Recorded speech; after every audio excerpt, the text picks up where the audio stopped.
In this video, I got to interview Riot Lope, who is Runeterra's marketing creative director and brand manager. This time I asked questions like how is Legends of Runeterra performing from a player and business perspective, but I was able to get some additional insight into the Fiddlesticks campaign from a few months ago too. And lastly, some thoughts about Project K. In the last interview, I tried really hard to make Jhin 6-star happen, and because I never learned my lesson, this time I tried my luck with Teemo 6-star.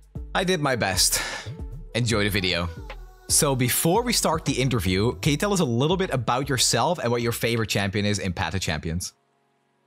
Yeah, so I'm Penelope. I'm the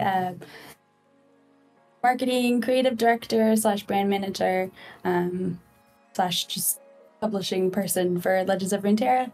And I actually have been on Legends of Runeterra for almost 6 years now. I actually started on the game development side and switched over to marketing about 3 years ago. And my favorite champion in Path of Champions is probably Teemo. So it's confirmed that he's getting a 6-star. 100%. No. It's as confirmed as Jhin 6-star. Exactly. With the Eric Shen, we got Jhin 6-star confirmed, so it's really exciting that we got Teemo 6-star confirmed. Okay.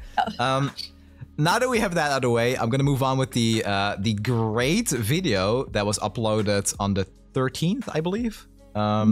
So in that video, it was really cool to just see the dev team together, and the vibe I'm getting is that you guys are just a group of friends working on a card game.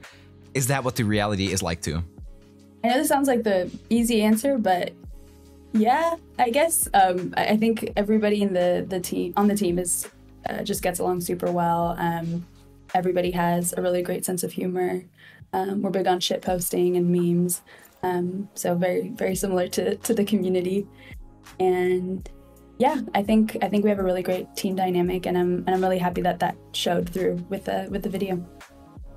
Okay, what's your favorite shitpost? So I don't know if this is necessarily my favorite, but the most recent shitpost was I was giving an update to the dev team during stand-up about just, like upcoming marketing beats. And I started to feel like I sounded like a weather lady a little bit, because I was like, on Friday we're gonna have this, and then on the following Monday, and then Brian in the chat was like, and next, sports, which is so good. That does sound like Brian. Every time he's in my Twitch chat, he's also memeing, and I love it. So that's good to hear that the reality is like that too. Yes, absolutely. Yes, and Brian Koplik tweets are pretty legendary. They're top tier, absolutely. Yeah. So how does a team like that stay organized and collaborate effectively? Sure. Well, I think that there's just our producers. Actually, one of them was featured in the dev video. Juno. Juno's an incredible producer and works with Alyssa, who's another one of our producers, and they're ensuring that there's constant collaboration and organization amongst the devs, and that there's a clear roadmap, and that everybody has their tasks for the sprint, and working closely with Eric on prioritization and things like that. In terms of just like the interpersonal dynamic, I actually think that it's really important that we have those moments of shitposting and just bonding to actually then create that trust that allows us to collaborate so effectively.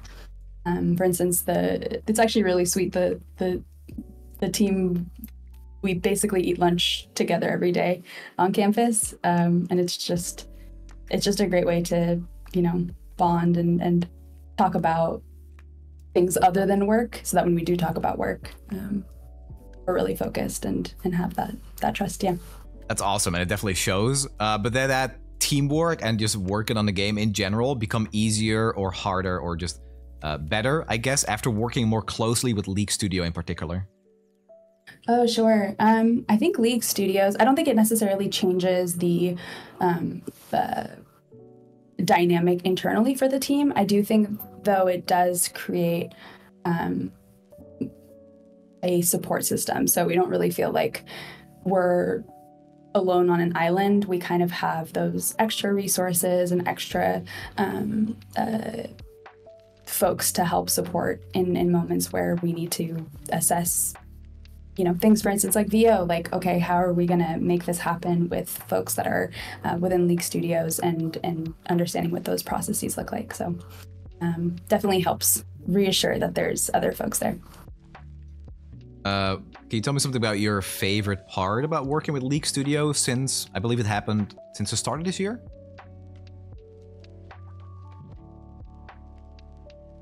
This is going to sound so silly, but I had such a blast working with Andre on the Button Day video. That was like, you know, kind of like the LoR is welcome to the League neighborhood. And I think one of my favorite parts of being a part of League Studios is getting to work with folks like Andre. Because I don't know if like folks know this, but he's just so funny. Like the gag about the desk kind of slowly going up during the Button Day video, that was his idea. It was like, it was so smart, and he's secretly a comedian, I think. That's Riot Medler, right? Riot Medler, yeah. Okay, yeah, just making sure. Yeah, that was a fantastic video, and I'm getting kind of the same vibe from the snack shop video that I had in that video, where it's just like, it's just funny. It's just a couple of friends working on an awesome game. That's really cool to see. Yeah. Okay, so as for you, can you walk me through a typical day, what that looks like for you? What kind of tasks and projects do you usually juggle? Sure. So it'll kind of depend on what phase we are in for a campaign. So we'll have, you know, our exploration phase where we take a look at, okay, what's coming out for the patch. Then from there, figure out a strategy that then informs the creative. From there, we pitch it to the investors along with a budget proposal. Once that's approved, it goes through pre-production of assessing what vendors we'd partner with and who we'd work with. And then we go into production, and then post, and then release. And I think probably one of my favorite phases is production, although it's probably the craziest, where my typical day-to-day looks like, you know, an early call with Europe. So for instance, with Fiddlesticks, we worked with Eddie TV, who was our vendor for the Fiddlesticks cinematic. And so I think it was about 2 to 3 times a week I was making sure that we had our touch points and talking through the latest iteration of the cinematic, and also kickoff calls and things like that. I would say the most consistent thing that I do typically day to day is definitely like art reviews and checking on socials. So definitely always trying to keep an eye out, even if sometimes my day is just meeting blocks from like 9 a.m. to sometimes 7. I still try to make an effort to take a look through and see if there's any player feedback or things like that for me to relate to the team. Is that also something that's changed a lot this year as opposed to previous years?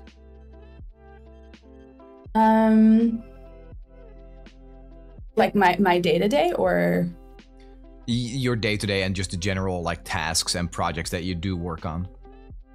Oh, yeah. Well, so before I was in this role, I was the video producer. And so a lot of the video content was kind of something that I owned. But now it's kind of everything. So I think my day-to-day has definitely become a lot more meeting heavy, and there's a lot of context switching, and not only context switching, but also kind of craft switching. So making sure that I'm thinking from a perspective of a brand manager versus a creative director at the right times, and also putting on my comms hat whenever there's, you know, something that we need to communicate out to players, or if there's an article that we're working on. So yeah, I think there's a lot more spinning plates this year than there were last year. Okay, got it. So from your perspective, what are some of the key things that make Legends of Runeterra stand out in the card game market? Sure. I think there's a lot. I mean, I think it's such a special game, especially looking at the Path of Champions. You know, there's such a depth of content. I think what's also special about it is the fact that it doesn't rely on RNG too much. Like I feel like you have a lot more control, and it really does have that strategic element to it, which I think is super important for a game to feel like exciting. And also, and maybe I'm a little biased here, but I think the game just has such a passionate and talented dev team behind it that listens to their players and that is, ready to, just respond to features like, for instance, the champ roster, which is coming out next year, things like that. I think that that's really special and unique to LoR. I think especially that feature is just a big sign that you guys listen to the players a lot, which is why I'm really excited about the Teemo 6-star and the Jhin 6-star. Before you can respond to that, so in the interview, you asked everybody what their favorite or what region they'd be part of, but nobody asked you. So I'd like to know, what region do you think you'd be part of? So when I play League, I'm a total Lux one trick. So part of me wants to say Demacia, but and this is actually in the dev video where Juno mentioned that they wanted to be a pirate, and I totally want to be a pirate too. So I'm pretty torn between Bilgewater and Demacia. You have to pick one. Can't be both. It can't be both. They're almost complete opposites. There's like a lot of rules in Demacia, and there's like no rules in Bilgewater. That's fair. That's fair. Mm-hmm.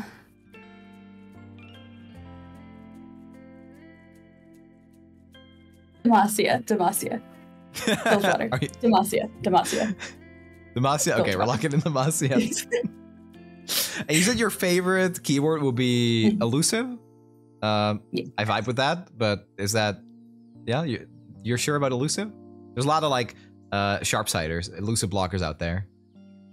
I was actually torn between elusive and scout, if you can believe it. Wow. Okay. Yeah. Yeah, that's kind of the Demacia keyword, so that makes sense, I suppose. Oh, good. Okay, yes. Okay, so then my final answer is Demacia and Scout. Done deal. Okay. Done deal. There you go. Yes. Lux player, Demacia, Scout. Okay, got it.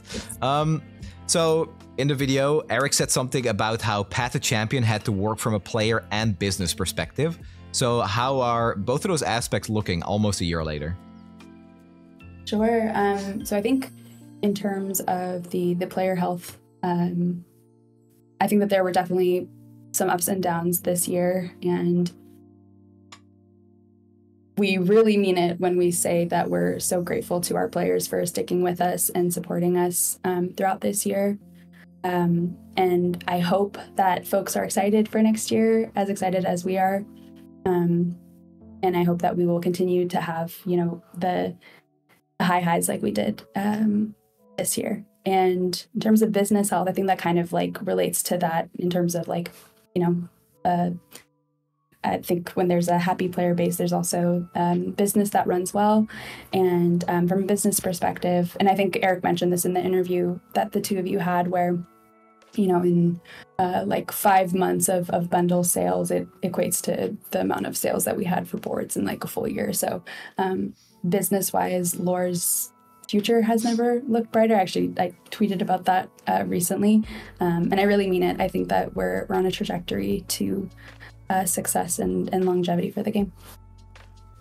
I feel like as a player myself, and obviously as a content creator too, I may have a little more stakes than the average player, but there's always two sides of it, right? Like the player base wants a certain thing, but for a game to operate, there also needs to be a business side that's running well. Is that hard to combine those two, especially now with the Switch?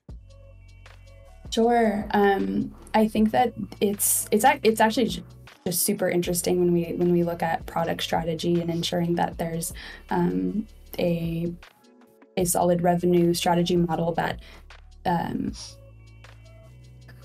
continues to support a healthy player base. I think especially when you look at things like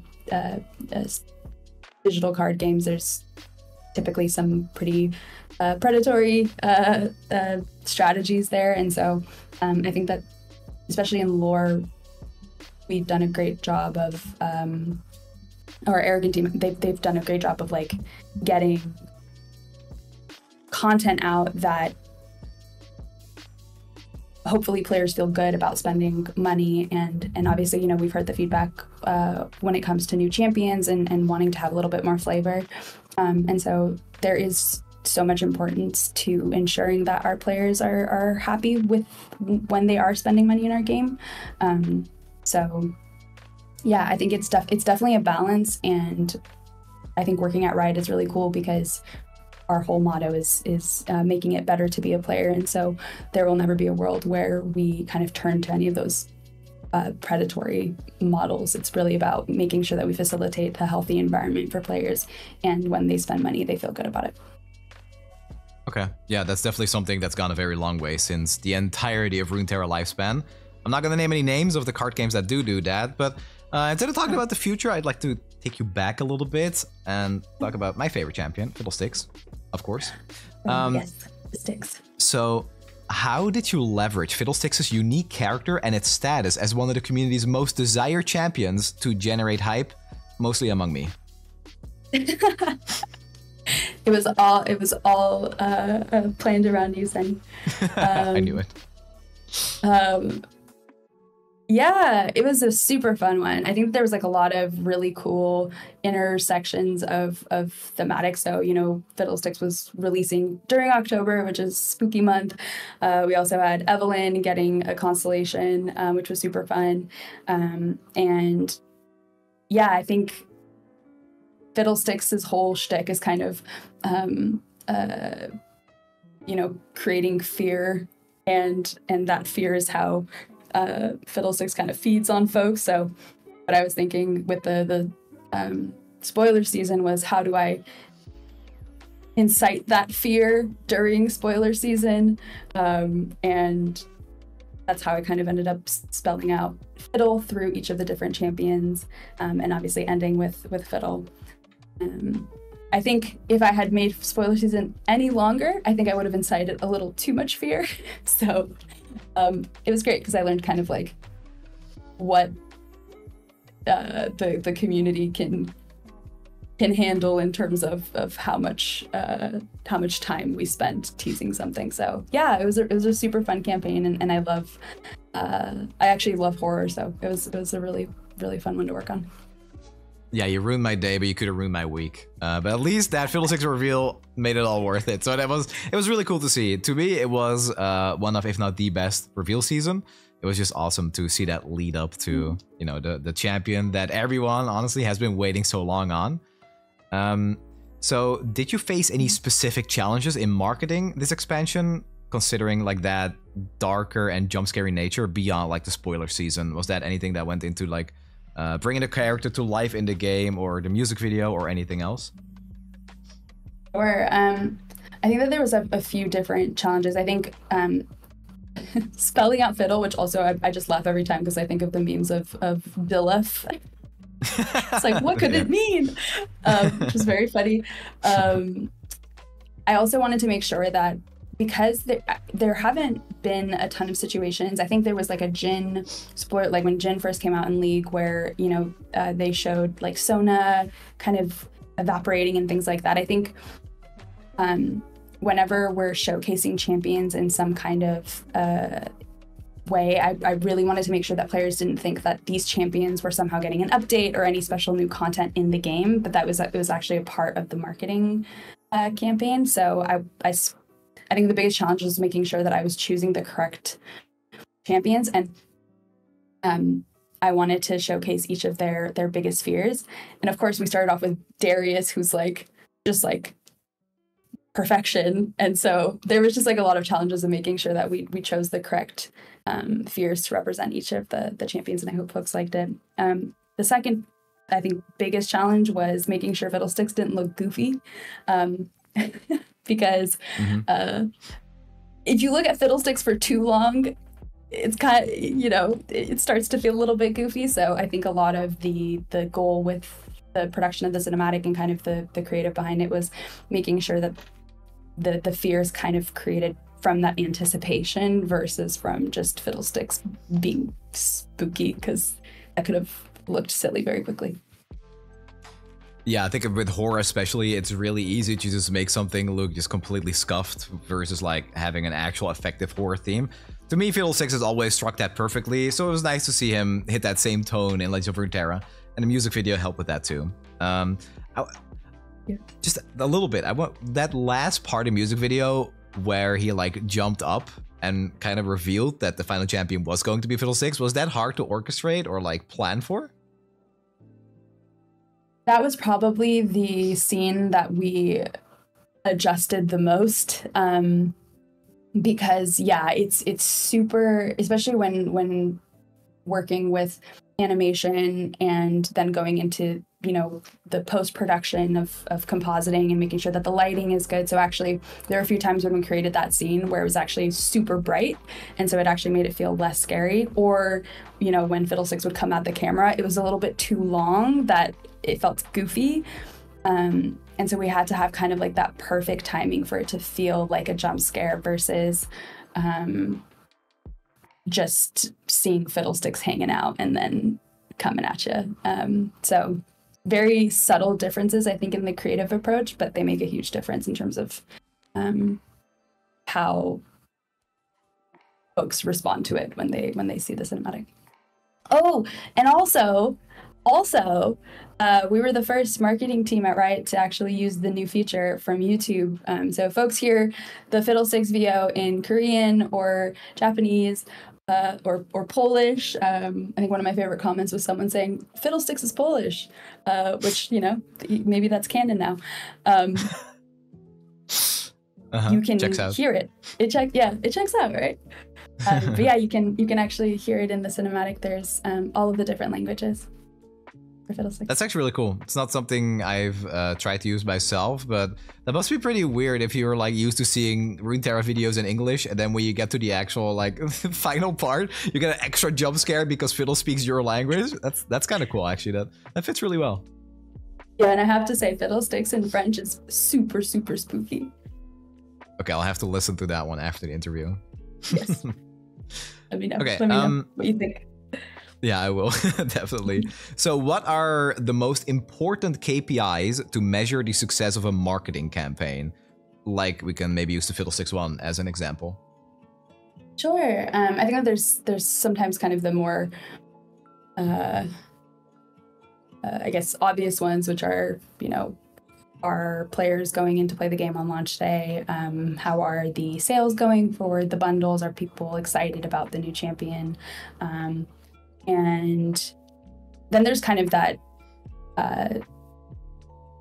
other metric that's just like a little bit more of just social listening. So it's just, is the discourse on our social channels relatively positive? Is it neutral? Is it negative?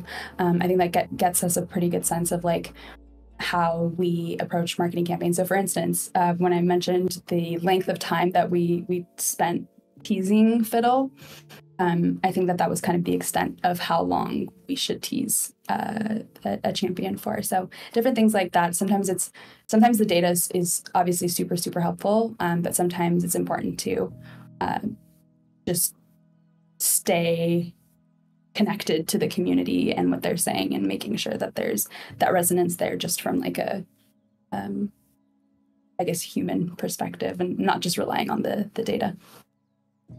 So Fiddlesticks was the first brand new champion that was added to the Path of Champions. Is there anything you say about that moment versus the campaigns that came before it? Was the Fiddlesticks one like significantly, or received in a significantly different way? Sure. Yeah, I think that there was a lot more just engagement with the Fiddlesticks campaign, and I think some of that comes to the different content types, like the different mediums that we had. So for instance, the campaigns that came before it, which were also super fun, and those actually did pretty well for you know, the amount of content that was being offered in the game, as well as kind of the smaller size of the marketing campaigns. But Fiddle definitely did really well, and I think the cinematic was a big help in that. And in addition, we had what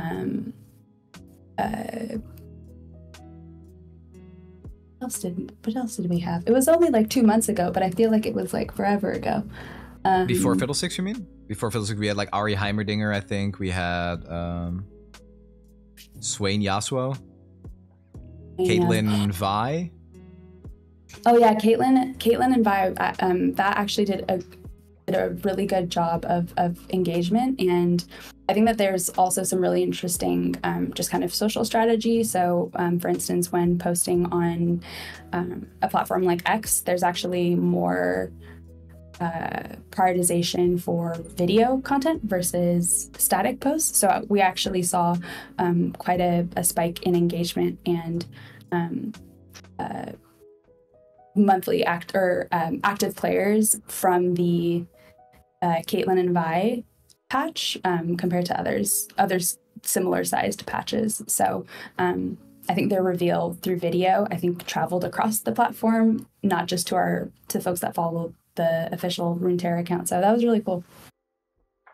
Awesome. I have one final question, which is about Project K. How does the Runeterra team feel about Project K? Sure. Honestly, we're super stoked. It's Dave, so you know, we've got a LoR alum on the team, and we're just super excited for the team and excited for the future of the game. And I know that there's been some discourse because it is technically a card game as well, but it's really its own separate project, and we're just very supportive of the team, and there could be opportunities for you know, sharing art in the future. So really there's only a net positive gain with a game like Project K. So you're saying if Project K succeeds, then Runeterra succeeds too? Absolutely. Yeah, definitely. I think that's really all everybody had to hear. I do agree with that. It just seems like a net positive. Yeah, even though, you know, it's also easy to see the perspective of Runeterra players from that sense. Of course, yeah. Yeah. That's all everything I had. Is there anything you would like to add or say? I guess just thank you to our players. It's been a tough year, but I feel like we're ending on a happy note, and I'm so excited for next year. And thank you so much for sticking with us. And I hope you like the Dev Snack Shop video. And I hope you enjoyed this interview, and thank you, Snnuy, for having me. Thank you so much for joining us. And well, I hope that next time we could do something similar, an interview to give some context, especially at the end of the year. It was really nice to see that warm atmosphere, and I can't wait for 2025. So thank you so much. Thank you. Appreciate it.